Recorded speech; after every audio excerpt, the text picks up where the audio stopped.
Intel பார்த்தீங்கன்னா இப்போ ஒரு 10% ஆஃப் அந்த கம்பெனி ஷேரை வந்து யூஎஸ் கவர்மெண்ட்டுக்கு கொடுக்க போகிறதா சொல்கிறாங்க. யூஎஸ் கவர்மெண்ட் இதை வாங்குறதுக்கு முனைப்பாக இருக்காங்க.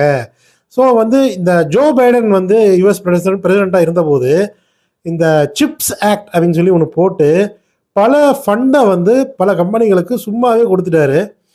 ஸோ வந்து மக்கள் பே பண்ணுற வரி பணத்தை சும்மா கார்ப்பரேட் ஃபண்டு அவங்க வளரட்டுங்கிற பேரில் கொடுத்தது வந்து பல பேருக்கு அதிருப்தியை ஏற்படுத்தியிருக்குன்னு தான் சொல்லணும்.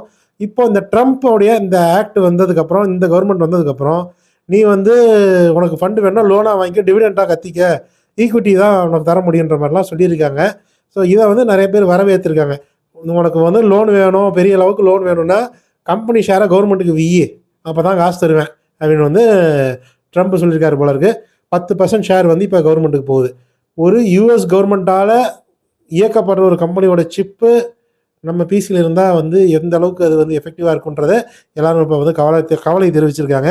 இது போக ஜப்பானீஸ் நிறுவனமான சாஃப்ட் பேங்க் இப்போ வந்து $2 பில்லியன் மதிப்பான அந்த ஷேர்ஸை வந்து இன்டெல் ஷேர்ஸை வந்து அவங்களும் வாங்கி போட்டிருக்காங்க. ஸோ இது வந்து கிட்டத்தட்ட எப்படி ஆக போகுதுன்னு தெரியல. பாதி யூஎஸ் கவர்மெண்ட் கம்பெனி, பாதி ஜாப்பனீஸ் தனியார் கம்பெனிக்கு சொந்தமாகி இன்டலோட நிலைமை என்ன ஆக போகுதுன்னு தெரில கைஸ். பார்ப்போம் இது எங்கே போய் முடியுதுன்னு. சப்ஸ்கிரைப்.